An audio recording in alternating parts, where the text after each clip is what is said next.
샬롬 할렐루야. 요한계시록 2장 11에서 17절입니다. 귀 있는 자는 성령이 교회들에게 하시는 말씀을 들을지어다. 이기는 자는 둘째 사망해를 받지 아니하리라. 버가모 교회의 사자에게 편지하라. 좌우에 날선 검을 가지신 이가 이르시되 네가 어디에 사는지를 내가 아노니 거기는 사탄의 권자가 있는 데라. 네가 내 이름을 굳게 잡아서 내 충성된 증인 안디바가 너희 가운데 곧 사탄이 사는 곳에서 죽임을 당할 때에도 나를 믿는 믿음을 저버리지 아니하였도다. 그러나 네게 두어 가지 책망할 것이 있나니 거기 네가 발람의 교훈을 지키는 자들이 있도다. 발람이 발락을 가르쳐 이스라엘 자손 앞에 걸림돌을 놓아 우상의 제물을 먹게 하였고 또 행음하게 하였느니라. 이와 같이 네게도 니골라 당의 교훈을 지키는 자들이 있도다. 그러므로 회개하라. 그리하지 아니하며 내가 네게 속히 가서 내 입의 검으로 그들과 싸우리라. 귀 있는 자는 성령이 교회들에게 하시는 말씀을 들을지어다. 이기는 그에게는 내가 감추었던 만나를 주고 또 흰 돌을 줄 터인데 그 돌 위에 새 이름을 기록한 것이 있나니 받는 자 밖에는 그 이름을 알 사람이 없느니라. 아멘. 요한계시록 강의 13번째 버가모 교회 첫 번째입니다. 주님께서 일곱 교회에 주시는 말씀은 모든 시대 모든 교회에 적용될 수가 있습니다. 서머나 교회에 주신 말씀 중에 나오는 자칭 유대인이라는 사람들도 주님 이후로 어느 시대에나 존재해 왔고 이런 사람들로 인한 사단의 회도 계속 존재해 왔지요. 마귀가 주를 믿는 사람들을 옥에 던져 시험하고 환난을 받게 하는 일도 계속되어 왔습니다. 이러한 현상들은 주님께서 우리를 다시 데리러 오시는 그날까지도 계속되어질 것입니다. 주님의 이름으로 복음을 전파하는 곳, 더욱이 권능의 역사가 나타나는 곳에는 항상 자칭 유대인이라 하는 사람들도 있어서 이들로 인해서 복음 전파가 방해를 받게 되면 권능을 베푸는 사람들이 핍박을 받는 것이지요. 주님께서 서머나 교회에 주신 말씀은 북한 선교 사명과 연관이 있습니다. 서머나 교회에 주신 말씀이 북한 선교에만 국한된다는 의미가 아니라 주의 복음을 전하고 권능을 나타내는 곳이라면 어느 곳에서나 일어날 수 있는 상황을 설명한 것이지요. 중요한 것은 주의 이름으로 복음이 전파되고 더욱이 큰 권능의 역사들이 함께 나타나다 보면 반드시 원수 마귀 사단의 방해도 크게 있다는 사실을 깨달아 늘 깨어 기도하며 믿음으로 승리해야 한다는 것입니다. 서머나 교회는 바로 이런 상황에 있는 모든 교회들의 모델이 되는 것입니다. 서머나 교회에는 예수 그리스도를 믿기 때문에 받아야 하는 여러 가지 환난과 핍박이 있었지요. 자칭 유대인이라 하는 자들의 회방도 있었고 마귀가 주는 시험 환난도 있었습니다. 그런데 이러한 서머나 교회에 대해서 주님께서는 죽도록 충성하라. 그리하면 내가 생명의 멸관을 네게 주리라라는 권면의 말씀을 주십니다. 주님의 이름으로 고난을 받았고 또 앞으로도 마귀로 인해서 시험 환난을 받게 될 그들에게 내가 너희의 수고를 다 안다. 조금만 더 참고 인내하라. 이렇게 위로의 말씀을 하시는 것이 아니었습니다. 오히려 더 충성하되 죽도록 충성하라 말씀하셨다는 사실입니다. 그거는 서머나 교회가 더 큰 축복과 상급을 받을 수 있도록 하시기 위한 것이었지요. 서머나 교회가 주의 이름으로 받았던 모든 시험과 환난과 핍박은 반드시 그들에게 축복과 상급이 됩니다. 하지만 단지 시험, 환난과 핍박을 잘 견뎌내고 승리하는 것만으로는 하나님 앞에서 온전한 칭찬이 될 수가 없지요. 칭찬이란 마땅히 할 바를 했다 해서 받을 수 있는 것이 아닙니다. 자신이 해야 할 것 이상으로 넉넉히 넘치도록 이루어내었을 때 비로소 칭찬받을 자격이 있지요. 그런데 하나님의 자녀로서 주의 이름으로 핍박과 환난을 겪는 것은 어찌 보면 당연한 것입니다. 주님께서는 서머나 교회가 더 큰 축복과 상급을 받도록 하시기 위해 위로의 말씀보다는 죽도록 충성하라는 권면의 말씀을 주신 것입니다. 그런데 여기서 죽도록 충성한다는 것이 단지 눈에 보이는 육적인 충성만을 의미하는 것이 아니라 했습니다. 죄와 피 흘리기까지 싸워서 악은 모양이라도 벗어버림으로 나라는 것이 없고 오직 내 안에 진리인 하나님의 말씀만이 있어서 말씀대로 온전히 지켜 행하는 것, 이것이 바로 죽도록 충성하라는 말씀에 담긴 영적인 의미입니다. 육적으로도 충성할 때라야 이것이 진정한 영적인 충성이 되는 것이며 온전한 상급도 되는 것이지요.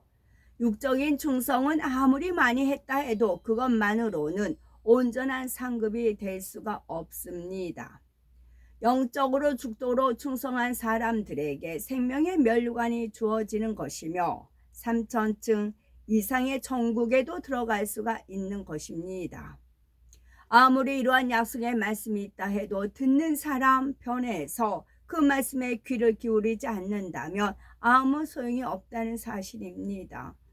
요한복음 10장 3절에서 4절에 문지기는 그를 위하여 문을 열고 양은 그의 음성을 듣나니 그가 자기 양의 이름을 각각 불러 인도하여 내느니라. 자기 양을 다 내어 놓은 후에 앞서 가면 양들이 그의 음성을 아는 고로 따라오되 한대로 오직 주님께 속한 양만이 목자 대신 주님의 음성을 알고 그 음성을 따라가게 되어 있습니다. 이와 마찬가지로 성령 받고 하나님의 자녀가 되어 자기 안에 성령을 모시고 있는 사람은 성령께서 하시는 말씀을 듣고 따르게 됩니다. 11절에 귀 있는 자는 성령이 교회들에게 하시는 말씀을 들을지어다 하셨는데 여기서 말씀하시는 귀란 육의 귀가 아니라 성령 받은 하나님의 자녀로서 당연히 성령의 음성을 들을 수 있는 영적인 귀를 말씀하시는 것입니다. 바로 이 영적인 귀를 가져야 합니다. 진실을 들을 수 있고 참을 분별할 수 있는 귀를 가져야 하지요. 우리를 모든 진리 가운데로 인도하시며 하나님의 마음과 뜻에 대해서 알려주시는 성령의 음성을 들을 수 있는 귀가 필요합니다. 그래야 하나님의 말씀도 들을 수가 있는 것이며 말씀을 들었을 때 그 안에 담긴 영적인 의미도 깨달을 수가 있습니다. 이렇게 하나님의 말씀을 듣고 깨달으며 성령의 음성을 들을 수 있는 영적인 귀는 마음 안에 악이 없는 만큼 더 밝아집니다. 다시 말해서 악이 없는 만큼 더 밝히 들을 수 있는 영적인 귀를 가지게 되지요. 반면에 악이 있는 만큼 영적인 귀는 어두워져서 하나님의 말씀을 들어도 깨닫지 못하며 성령의 음성을 들을 수가 없습니다.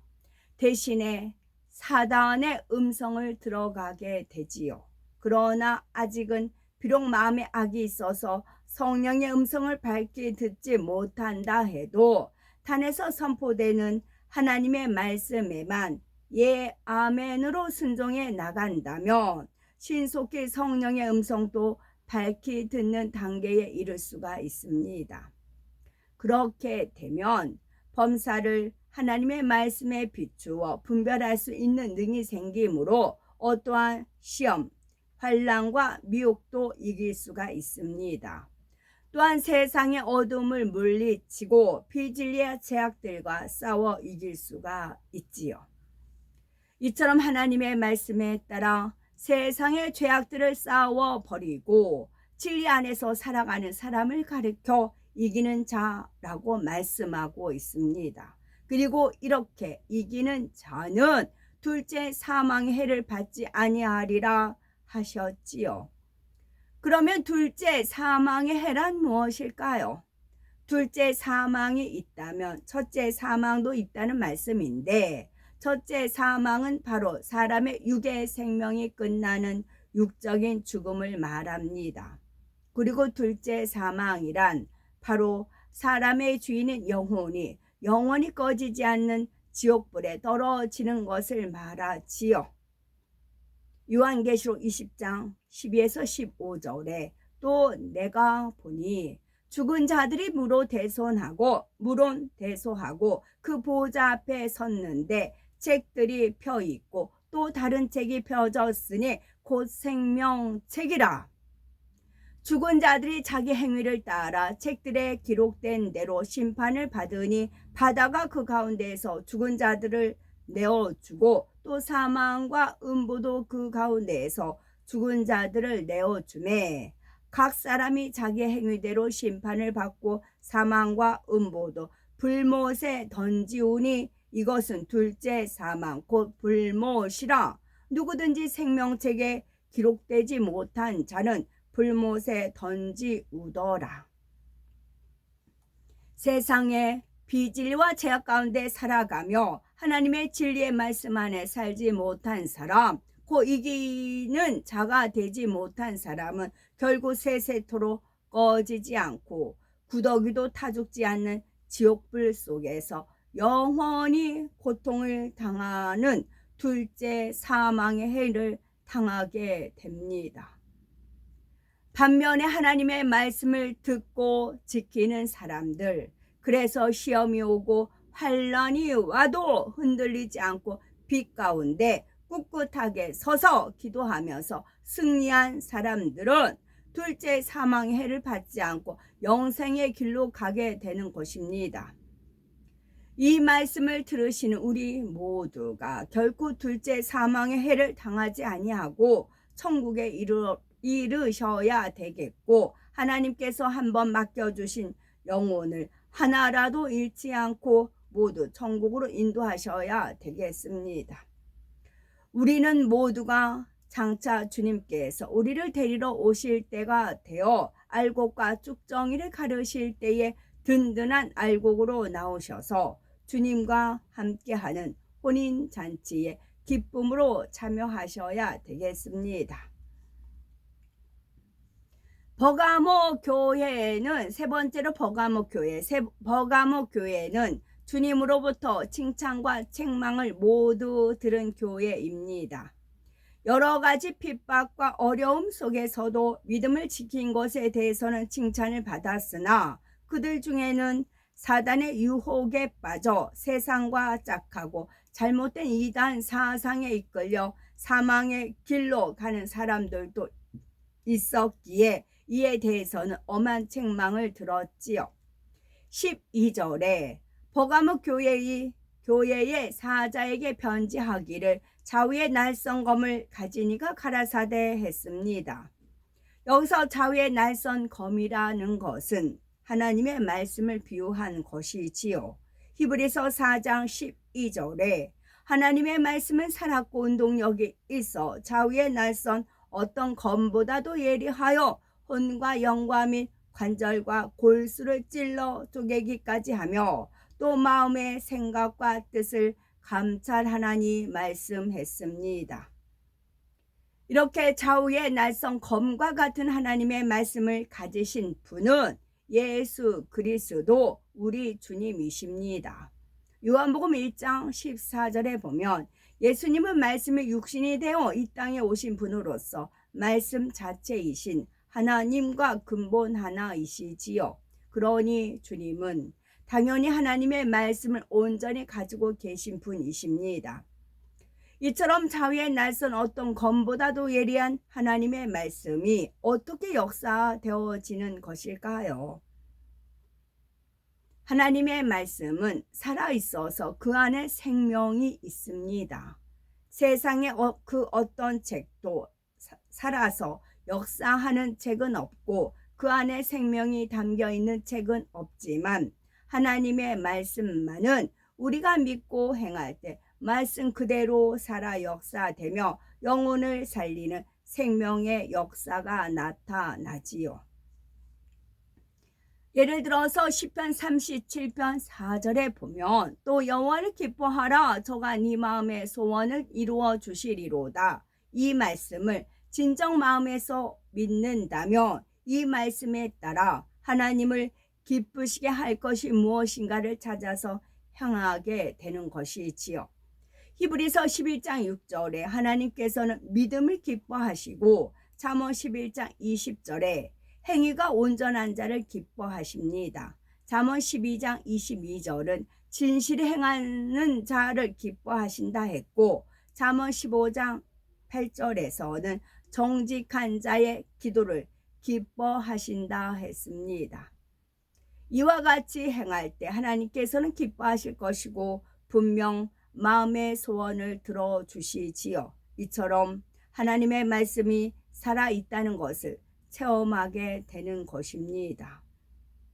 이렇게 살아있는 하나님의 말씀이 혼과 영과 및 관절과 골수를 찔러 쪼갠다고 했습니다.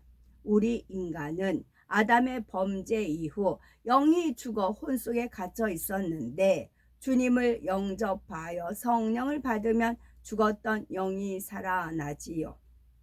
그리고 열심히 하나님의 말씀을 통해 혼을 깨뜨려 나가는 만큼 점점 영은 더 강하게 살아나는 것입니다. 하나님의 말씀이 혼을 깨뜨리고 영을 더욱 왕성하게 활동하도록 하시는 것이지요. 그러면서 관절과 골수를 찔러 쪼개게 되는데 했습니다. 관절이란 육적으로 보면 뼈와 뼈가 맞닿아 있는 부분이 관절입니다. 그렇다면은 하나님의 말씀이 어떻게 이 관절을 찔러 쪼갠다는 것일까요? 여기서 말씀하신 관절이란 영적으로 우리가 스스로 만들어 놓은 틀을 의미합니다. 이 틀이란 우리가 지금까지 자라면서 보고 듣고 배운 모든 것에 의해서 형성된 것으로서 결국 수많은 비진리들이 입력되어 만들어졌지요. 여기서 자기의, 자기 틀을 구분해야 합니다. 자기의란 자기가 옳다 하는 것이지요. 또 사람이 온전히 진리로 변화되기 전에는 이처럼 자기 보기에 옳다고 하는 자기의가 있게 됩니다. 하지만 이러한 자기의도 결국은 세상으로부터 입력된 비진리들로 인해서 생겨났지요. 세상의 비진리를 마치 진리인 것처럼 잘못 알고 가르침 받으며 입력했기 때문에 자기 보기에 옳다고 하는 자기의가 생겨나게 된 것입니다. 그런데 진리인 하나님의 말씀을 듣게 되면 그때부터 참된 진리가 무엇인지를 알아서 진리에 어긋나는 자기의를 하나하나 발견하며 버려나가게 되지요. 이렇게 자기의를 발견해 버리고자 해도 그것이 잘 안 되는 경우가 있습니다. 그것은 이미 자기의가 굳어지면서 자기 틀을 만들어 놓았기 때문입니다. 다시 말해서 자기 틀이란 자기가 옳다고 하는 자기의가 나름대로 체계가 잡혀서 굳어진 것이라 할 수가 있는 것이지요. 어떤 사람은 성격 자체가 틀이 되기도 하고 어떤 사람은 자기가 알고 있는 지식 자체가 하나의 틀이 되어 버리기도 합니다. 어떤 사람은 교양이 틀이 되기도 하고 어떤 사람은 취향이 틀이 되기도 하며 어떤 사람은 행동이 틀이 되기도 하는 등 다양한 형태의 틀이 만들어질 수가 있습니다. 예를 들어서 설명하자면 어떤 사람은 영의 사람은 이런 것이다 하고 나름대로 자기의 틀을 가지고 있습니다. 그런데 이 틀이 만들어지기까지는 자기가 보기에 옳다고 생각하는 많은 것들, 즉 자기 의가 쌓여왔지요. 이러한 자기 의들이 쌓여지다 보면 그것을 바탕으로 영의 사람에 대한 자기 틀이 생겨나게 되었다는 말이지요. 그러니 이런 사람은 다른 사람에게 자기 의를 강요하여 힘들게 하기도 하고 자기 틀에 부딪히는 사람에 대해서는 판단하고 정죄하게 되는 것입니다. 간혹 어떤 사람은 비록 자기 안에는 틀이 강하게 굳어져 있음에도 겉으로는 다른 사람에게 자기 의를 주장하지 않으며 별로 부딪히지도 않는 것 같아 보이는 경우가 있는데, 대신 이런 사람은 다른 사람의 말이나 권면에 대해서도 자기 틀로 강하게 막고 있기 때문에 결국 자신의 모습을 발견할 수 없어서 변화되기도 어렵다는 사실입니다. 이러한 자기 틀은 어떻게든 깨트려 버려야 하지요. 그것은 오직 하나님의 말씀으로만 가능한 일입니다.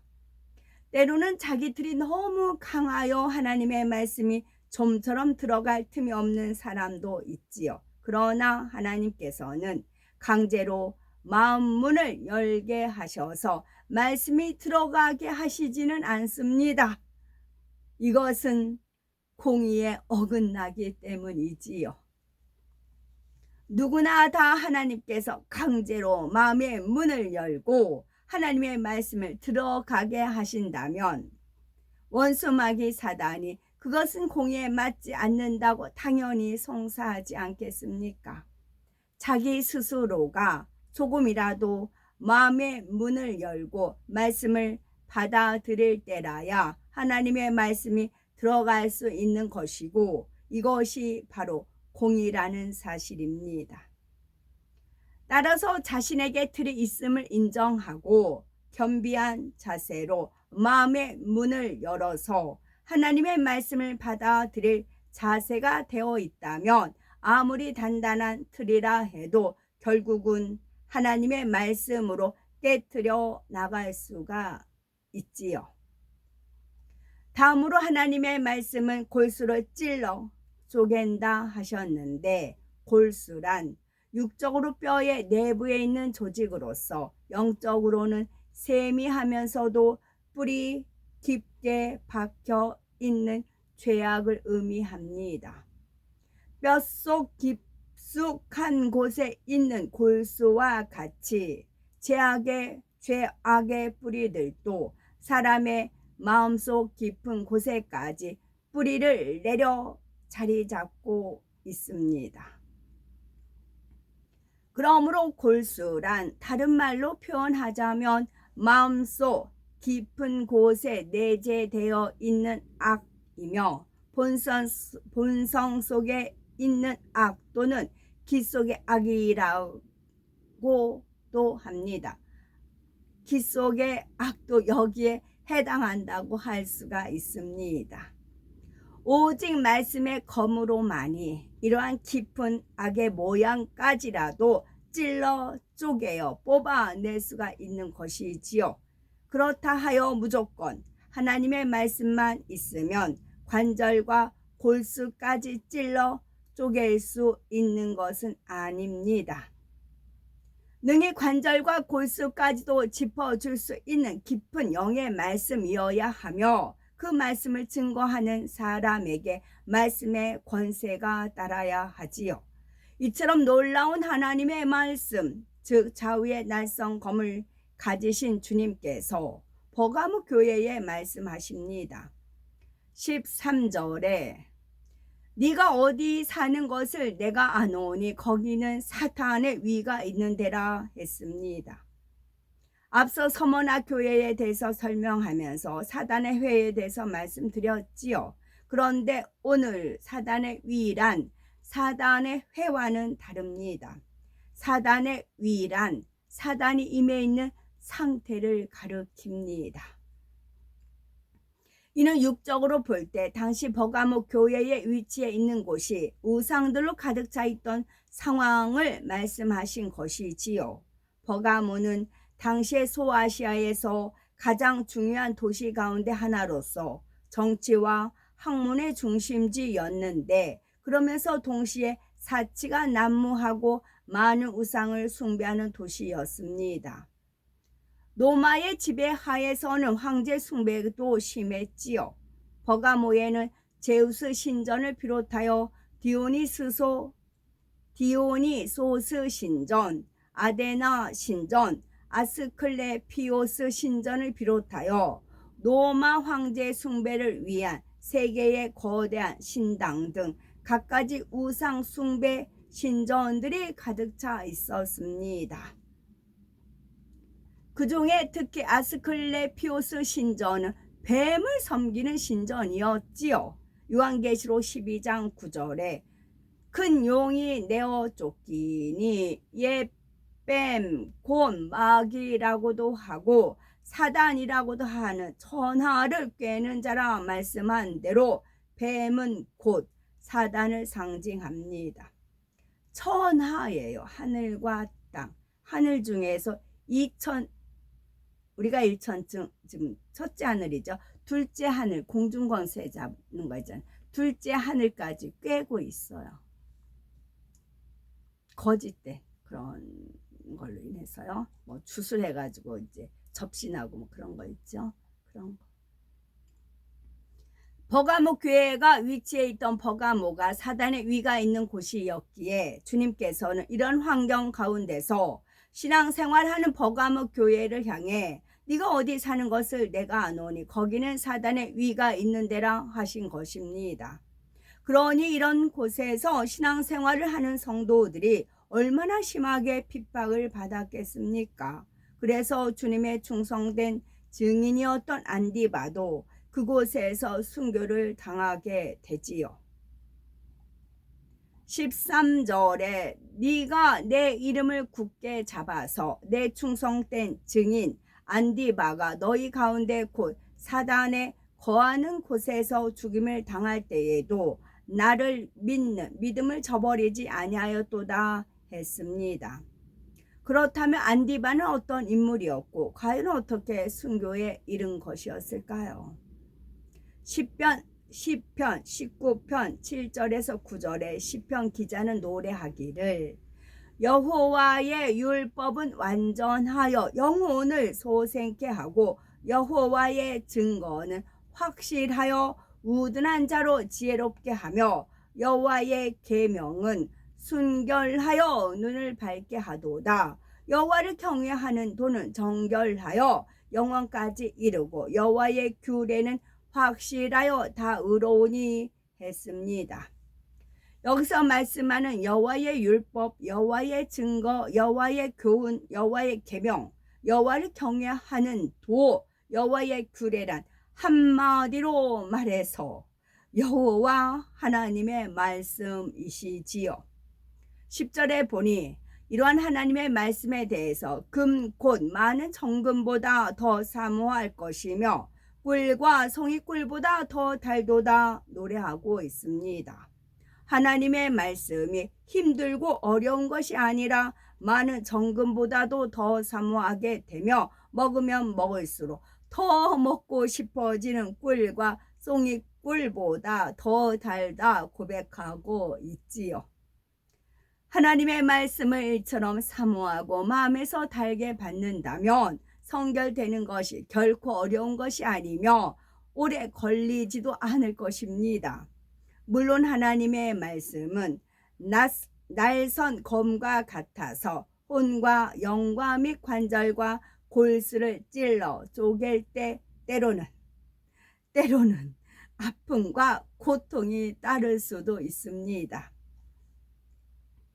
하지만 우리의 영혼이 죄악으로 인해서 고통받고 관절과 골수가 결국 죄악으로 인해서 썩어 들어가면서 받게 될 고통과 아픔을 생각한다면 하나님의 말씀이 검이 되어서 찔러 쪼개는 것은 오히려 시원하고 기쁨이 된다는 말씀입니다.